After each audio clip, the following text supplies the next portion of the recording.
Nak ceritanya waktu saya buat live tu kan, saya buat live tu sebenarnya untuk pelanggan-pelanggan saya hak yang mai beli madu susah payah ni, mai jin tak mai.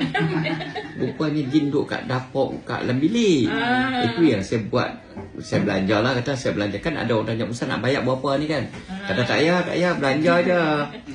Khusus untuk pelanggan saya dan umum tak kisahlah. Siapa yang sudi tu, saya bukan pandai pun, mak rempit aja. Baca-baca gelong mak kata. Tapi kak tu kata lepas dia lepas saya ruqyah, ayat tu dia tanya saya boleh tak sapu lepak bau. Dia pun sapu. Alhamdulillah. Rezeki dia. Dia tak selesa sangat bau dia kata. Alhamdulillah selesai. Cerita anak kita pula macam mana? Semalam ada pecah darah, muntah darah malam seorang. Oh, tu saya masuk pun dah nak habis dah. Kat kali 2 tu dah. Saya masuk lewat. Pun kebetulan dia duduk tengok TikTok tu. Naik tengok tu kebetulan tengok aja. Muntah darah. 2 kes berat malam tadi, muntah darah seorang, keluar kaca, sepihan kaca. Sepihan tape besi. Ada baca. Ada baca. InsyaAllah hebatnya Quran, no? Saya tak terfikir lah jadi tu. Dia kan Ustaz buat hari tu. Buat hari tu, dia pun ikut je Ustaz tu. Tak apa, dia minum semua. Kan ajak tidur.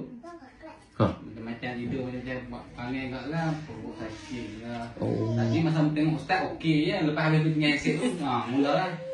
Sakit lah. Dia baru rasa. Lewat dia rasa. Ada seorang kakak tu, lepas pada minum air tu, ada seorang abang tu, dia toki kedai makan, toki cakuetiau. Dia tengok bini dia ni macam perongai duk masak lah ni. Dia duk perongai masak. Mai sini dia beritahu betul Ustaz. Bila pelanggan mai, saya kata, mai buat apa tu? Pergi kedai lain aku tak larat nak masak. Lepas tu tak apalah. Bila saya buat live, dia duk berehat, dia pun letak ayak lah. Letak ayak, dia bagi bini dia makan. Malam tu tak boleh tidur kat Ustaz. Dia tikam badan. Tikam cak. Tak boleh tidur. Pagi sampai dah sini. Tak sangka ada benda. Jadi cerita kita macam mana? Sorry, piskat bang. Cerita dia kan kisah kami lah. Kisah ni dah 2 tahun dah. Dia ada cerita ni. Cerita hak live ruqyah tu. Dia lepas minum tu, masa nak tidur tu, dia mulalah mula sikit pukul dulu. Dah pergi buang dah. Dah minum air. Dan raya, lepas tu Dia mula kerja dia lah. Dia jam dah kot. Lepas tu dia rasa sikit perut mulai. Tak apalah, kita pun ingat nak derok dah kan. Buang-buang lama tu sedap perut. Jadi macam cerita tu bukan sakit perut nak derok. Dia sakit perut lain. Dia gelisah ni apa semua, dia tak tahu apa. Lepas tu dia pujuk apa semua. Kita sebenarnya saya kalau saya ada nombor ni, saya nak pakai minyak semua tu. Tapi bagi minyak awak tak mau. Sebab saya dah pengalaman banyak dah dengan ni. Dah berapa tahun lah. Minyak pun tak mau tu ada tu kadang dia. Lepas tu dia baca-baca. Dia boleh lah sikit-sikit. Alhamdulillah lah. Okey lah. Kalau minyak kuat tak boleh dah.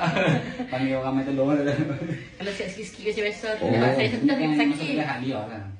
Hak bertumpang, hak duduk tepi jalan. Lepas tu ni mai bawa dah ni. Bawa dia mai tak? Tak tahu saya pun. Semoga boleh nak tutup ni. InsyaAllah. Dapatkan doa. Saya tak pakai. Kemudian saya kerja 24 jam. Kerja apa sampai 24 jam ni? Askar. Lepas tu, bila jadi saya terpaksa tinggal kerja saya.